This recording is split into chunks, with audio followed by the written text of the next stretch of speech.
ঢাকা শহরে যে মাংস, এটা যে মামলা সন্ত হয় যে এটা কি গরুর মাংস নাকি অন্য কোনো এর বাইরে কোনো মাংস, সেক্ষেত্রে আমাদের কাছে এসে সেটা আমরা টেস্ট করে দিই। কিছু রোগবালাই আছে যেগুলা মানুষের জন্য প্রজনন স্বাস্থ্যের জন্য ক্ষতিকর, এরকমও অনেক পরজীবী প্লাস বিভিন্ন ভাইরাস আছে ছড়াতে পারে। কারণ প্রাণীরও একটা অধিকার আছে তাদেরকে একটা সুস্থ পরিবেশ দেয়া।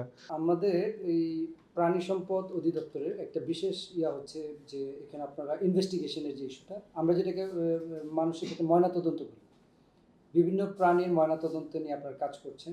এই বিষয়টা সম্বন্ধে যদি একটু বলতেন যে এই ময়নাতদন্তে কোন কোন ইস্যুসগুলো নিয়ে আপনারা আসলে আগাচ্ছেন?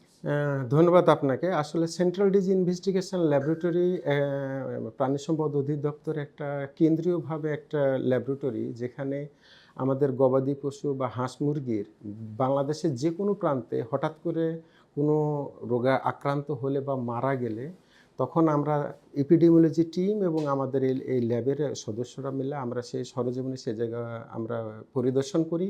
সেখানকার বিভিন্ন তথ্য উপাত্ত সংগ্রহ করার পরে আমরা মৃত অথবা জীবিত ওই এলাকার সেই ফার্মের অথবা অ্যানিমেলের অথবা হাঁস মুরগির আমরা নমুনাগুলো সংগ্রহ করে এই ল্যাবে নিয়ে আসি। তারপরে তাদের ডিজিজ প্যাটার্ন, তাদের মরার তথ্য বিভিন্ন কিছুর পর আমরা সিদ্ধান্ত নিই যে এটা ব্যাকটেরিয়া হতে পারে নাকি ভাইরাসজনিত হতে পারে।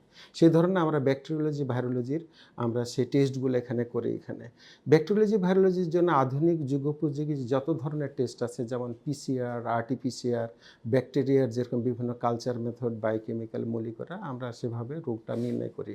এর ফলে হয় কি, প্রাণী সম্পদ অধিদপ্তরে তাদের একটা সুবিধা হয়, যেখানে আমার ভ্যাকসিন করা লাগবে কি লাগবে না, বা আমাদের গতানুগতিক যে রোগবালা আছে এর বাইরে নতুন কোনো রোগের প্রাদুর্ভাব হচ্ছে কিনা, সে অনুযায়ী প্রাণী সম্পদ অধিদপ্তর এই সমস্ত রোগের প্রাদুর্ভাব নিরসনের জন্য তখন তারা ব্যবস্থা নিতে বা তারা গাইডলাইন তৈরি করতে তাদেরকে সহযোগিতা করে। জি, ধন্যবাদ আপনাকে। আমরা যে জিনিসটা অনেক সময় বুঝি যে ময়নাতদন্তটা মানুষের ক্ষেত্রে যখন কোনো ক্রাইম অফেন্স থাকে তখন ময়নাতদন্তটা হয়। প্রাণীর ক্ষেত্রে কি ময়নাতদন্তটা ওই টাইপসের কোনো কিছু হয়? ক্রাইম হ্যাঁ, অফেন্সেও সেটা হচ্ছে কি? আপনাকে ধন্যবাদ। সেম একই ঘটনা হতে পারে। ময়নাতদন্ত আসলে একটা পোস্টমর্টেম, মানে মৃত্যুর পরে আমরা আসলে তদন্ত করাই আরকি। সাধারণত আমাদের ফার্মে যেসবগুলো অ্যানিমাল বা কোনো গবাদি পশু হোক, হাঁস মুরগি মারা গেলে আমরা মৃত নমুনাটাকে নিয়ে আসি। এটা পোস্টমর্টেম করে এসে আমরা তাদের বিভিন্ন যে প্যাথোলজিক্যাল যে চেঞ্জগুলা দেখি আরকি। এখানে হতে পারে রোগের কারণে হতে পারে, আবার কোনো অ্যাক্সিডেন্টালও হতে পারে, অথবা কোনো ইনটেনশন মানে কোনো শত্রুতাবশত। শত্রুতাবশতও হতে পারে। হ্যাঁ, আপনি যেটা বলছেন যে অনেক সময় আমাদের দেখা যাচ্ছে গবাদি পশু বা হাঁস মুরগি অনেক সময় শত্রুতাবশত ফার্মে অনেকেই কিন্তু অনেক দেখা যাচ্ছে কীটনাশক বিষক্রিয়া দেওয়ার পরে এরকম মারা যায় এরকম হঠাৎ করে। সেক্ষেত্রে যখন মামলা হয় এবং সেক্ষেত্রে তখন পুলিশ তখন আমাদের কাছে, আমাদের ফিল্ড উপজেলা যে প্রাণী সম্পদ অফিসগুলো আছে তার মধ্যে আমাদের কাছে রেফার করে, এবং তারপরে সেগুলো ময়নাতদন্ত করে আমরা টক্সিকোলজি, আমাদের আলাদা উইং আছে, যদি টক্সিকোলজি দেখতে পারি আমরা, অথবা এর বাইরে কোনো রোগের কারণে যদি হয় সেখানে মাইক্রোবায়োলজিক্যাল যে ইস্যুগুলো আছে সেগুলো তখন আমরা এখানে টেস্ট আপনার করে এই নিই। দীর্ঘ ক্যারিয়ারে কি এরকম কোনো হিস্ট্রি পেয়েছেন? হ্যাঁ, এরকম অনেক অনেক, ঘটনা আছে। অনেক হ্যাঁ, ঘটনা হ্যাঁ, পেয়েছেন। এরকম অনেক আমাদের বাংলাদেশে, যেমন আপনাকে বলি যে ঢাকা শহরে যে মাংস, এটা যে মামলা সন্ত হয় যে এটা কি গরুর মাংস নাকি অন্য কোনো এর বাইরে কোনো মাংস, সেক্ষেত্রে আমাদের কাছে এসে সেটা আমরা টেস্ট করে দিই। এর বাইরে আপনি জানেন যে আমাদের কোস্টাল বেল্ট এলাকায় অনেক সময় মাংস জব্দ করে, এটা হরিণের মাংস নাকি অন্য কোনো মাংস।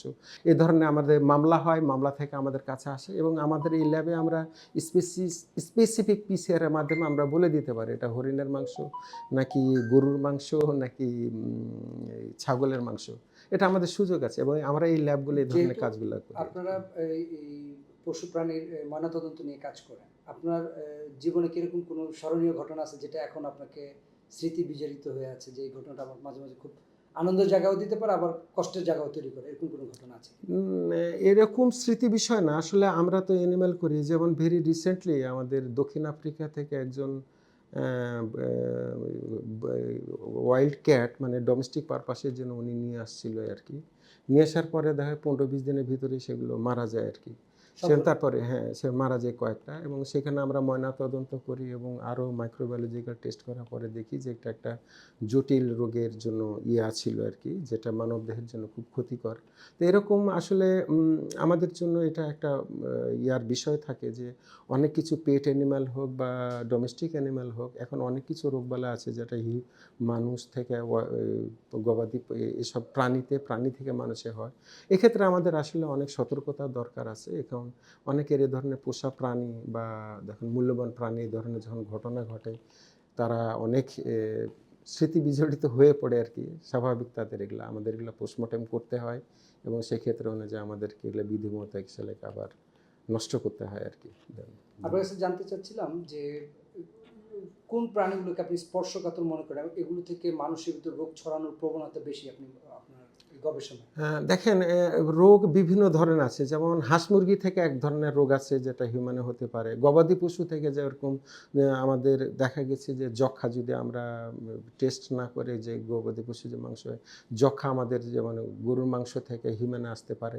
এছাড়া যদি অস্বাস্থ্য পরিবেশে গরুর মাংস জবাই করে, সেক্ষেত্রে দেখি যে এই মাংস থেকে বিভিন্ন ধরনের কৃমি মানুষের ছড়াতে পারে, এ ধরনের আছে।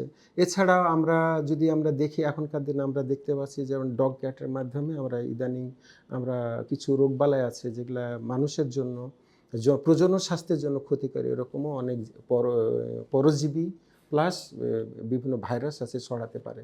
সুতরাং আমাদের মানুষ এবং প্রাণী যেহেতু আমরা পাশাপাশি বসবাস করব, অবশ্যই তাদেরকে এই বিষয়গুলো একটু জানা, যাতে কতটুক যত্ন নেওয়া এবং তাদের জন্য কতটুক আমরা সেবার জায়গাটা, যত্নতির জায়গাটা একটু আলাদা করতে হবে আর কি। করণীয় কি আপনার এখানে অবশ্যই আমাদের অ্যাওয়ারনেসের একটা বিষয় আছে। আসলে যখন এই ধরনের গুলো আছে আর কি, ভ্যাকসিন অবশ্যই আপনি যে বিষয় নিয়ে যখন লালন পালন করবেন, অবশ্যই সেই সম্বন্ধে সংশ্লিষ্ট প্রাণী সম্পদ অফিসে গিয়ে আসলে পরামর্শ নেওয়া যে আমি এই জিনিসটা আমি করতে চাচ্ছি, এই ধরনের হিউম্যানের কতটুকু ঝামেলা আছে, অথবা সেই প্রাণীটার কল্যাণের জন্য আমার কতটুকু দায়িত্ব, নাগরিক দায়িত্ব আছে, আমাকে কতটুকু করতে হবে, এই বিষয়গুলো আসলে জানা।